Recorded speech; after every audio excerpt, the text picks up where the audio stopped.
Those time-based ACLs we worked with near the end of the ACL section, fantastic tool.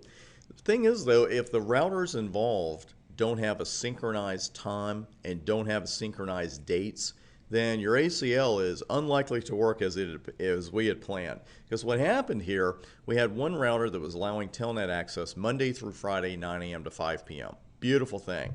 Problem is, this router thinks it's Saturday.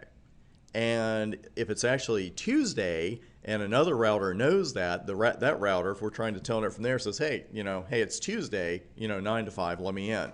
And of course, if it's Saturday, the router on the right, the one allowing telnet, is not allowing telnet. It doesn't matter what time it is because we had tied that down to Monday through Friday. So that's a small problem that can come in when we don't have time synchronization. What are some of the bigger ones? Well, for one thing, our syslog timestamps really need to be accurate and have synced time throughout the network. And you may not have been through something like this yet, and I'm going to show you the syslog timestamps, or the console timestamp messages in this video, because what I've done in previous videos is left the timestamps out.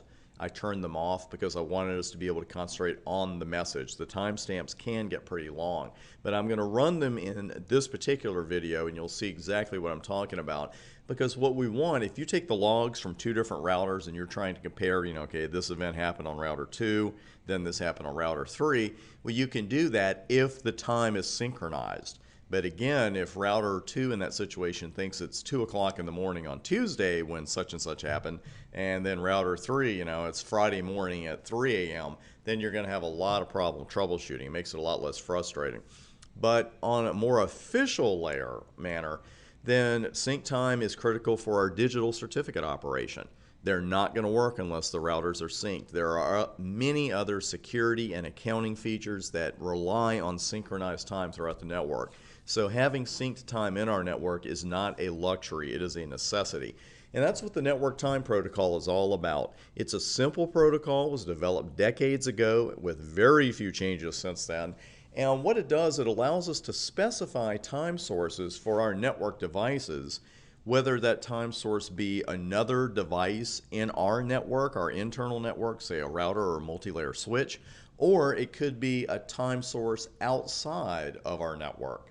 And in real-world networking, you're usually going to have a combination of that, because you'll have one device, a perimeter router, where all your traffic that's going out to the internet goes out through that particular router. That router is probably getting its official time from another device. And then we configure the network so once that router has the correct time from an outside source, all the other routers in our network are getting it from an inside source. You'll see what I'm talking about when we go through a couple of labs. Now, NTP is set up as a hierarchy. It's really a pyramid, and somebody's got to be at the top of the pyramid. And those are our stratum 0 devices. Now, it sounds like something radioactive, but it simply means that our device, these are the devices at the top of the hierarchy, because that number in stratum 0 refers to the number of hops or layers away from the top a particular device is. And if it's stratum 0, it's 0 hops away from the top. It is the top. These are typically atomic clocks. And you cannot configure a Cisco router or device to get its time directly from a stratum 0 server. Now, let me show you what one of those looks like, actually. Hold on.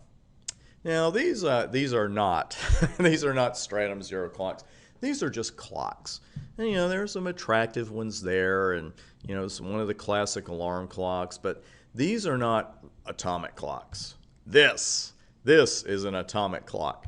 Let me see if I can make that a little bigger. There we go. This is the atomic clock, the alternate master clock, actually, at the United States Naval Observatory at Schriever Air Force Base in Colorado.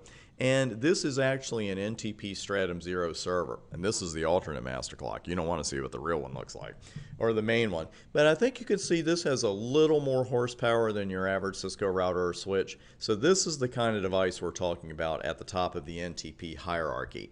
Now, as far as that goes, where can we get our time?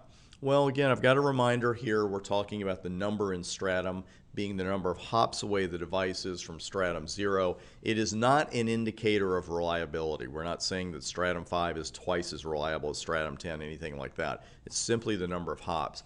Now, Stratum 1 servers are usually called time servers, sometimes authoritative time servers, and we can configure a Cisco router to get its time from a Stratum 1 device. That's usually what you're going to do with your outside router, because it is strongly recommended that your network's outside router get its time from a public NTP time server. Now, for the latest IP addresses of those servers, you can run a term on public NTP servers, authoritative servers, something like that, and get a full list. It's not something you need to do for the exam, but if you want to do it for lab purposes, beautiful. And here's a port you should watch out for. Be sure not to block UDP port 123 on really any of the routers in your network, or be careful when you do, because that is the port NTP uses. And if you're shutting down a bunch of ports and you do that one accidentally, you forget, to allow it, then all of a sudden your time is going to become unsynced. Now, there are several different types of relationships we can set up in our network with NTP.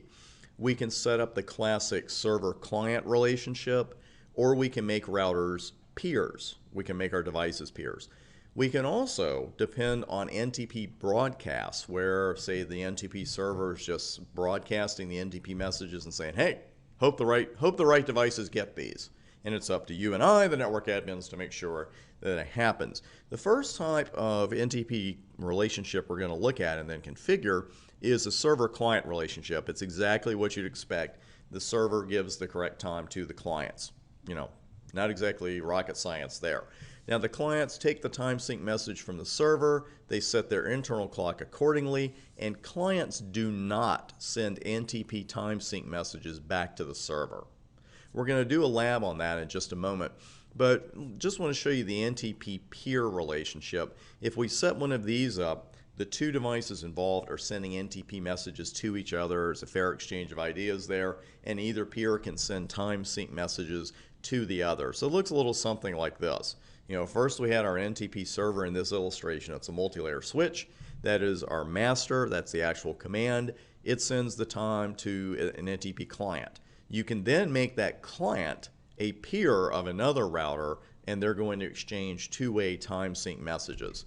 So that's actually what we're going to configure. We're going to use our routers 1, 2, and 3, but we're going to configure something very much like this. And we are going to start with making router 1 our NTP server, and router 2 is going to be its only client. We're going to bring router 3 in a little bit later. But at the beginning of the very next video, coming up next, we'll get started with our NTP config.